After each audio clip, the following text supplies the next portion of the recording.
have you been watching the programme about her, the BBC documentary? Yeah, well, I'm not sure how often we're allowed to say good things about the BBC. Well, no. But I think it's. We've already said about this programme. I think it seems to be remarkably even-handed, actually. Yeah, good. Well, I think it's a superb documentary, and with the archive material. Have you you've been enjoying it? I have indeed, and I think apart from it's beautifully done as well as anything. But I think you mentioned that we discussed this. I remember a long time ago that Thatcher, one admires her, but it was largely an economic thing, wasn't it? Thatcherism. Yes. That so much of what has united people on the centre right or the right, call it what you want, have been cultural issues, I would say.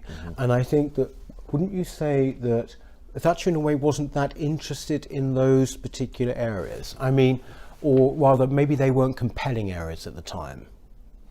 I think every Prime Minister has to be judged in the context of their times. And in the end of the 1970s, before she came to power, the question really wasn't so much how Britain should be governed, but whether Britain could be governed at all. The trade unions were largely in charge. There were 3-day weeks in the 1970s. There was a whole sense of Britain being in decline and ungovernable. Strikes, industrial decline. We were a nation really with a massive identity crisis and a huge brain drain.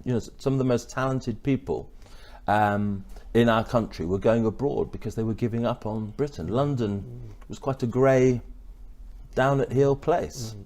And Mrs. Thatcher came in and she fundamentally changed that. That was the great success of her time. And she did it by restoring the authority of government. And she did it by rewarding those people who made good decisions. And so suddenly talent and investment started flowing into the country again. And still we benefit today from the fact that Britain is the leading place for inward investment. She took lots of brave decisions in that regard. But I think she would have probably had different emphases today because we have different challenges today. And I think it shouldn't be forgotten that she never cut the police. She regarded law and order as a fundamental conservative responsibility.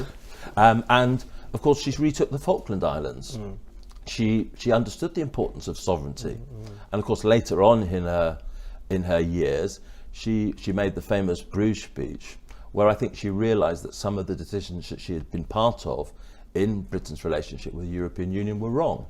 And we had stopped being part of a European economic community and were becoming part of the European Union, which was moving nation states into ever closer relationship with each other. So some of the people who call themselves Thatcherites today, I think, have a narrower memory of her. Right. And I don't think, I'm not sure she would be one of today's Thatcherites. Right. You mean by that the absolute sort of evangelical free marketeers, like the people who, that is all that it's about for them. It's entirely about the market and profit. You're saying she wouldn't go for that? Yeah, and I think there's an idea today of the individual that I think exists in some more libertarian conservative circles, where that individual isn't really connected to the public services that supported them early in their life and still support them, that's cut off from family, church, community.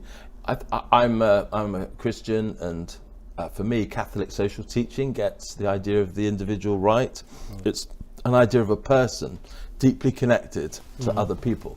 They are in charge of their own life.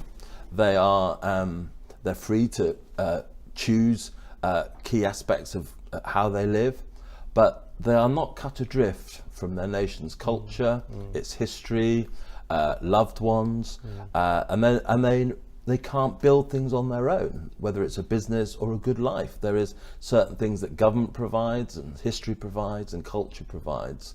And I think there needs to be a recovery in conservatism of that broad understanding of what it means to be an adult citizen in a civilized country. How do we civilize young people so that they understand that Western civilization can't be taken for granted? This is a project which every generation needs to reinvest in.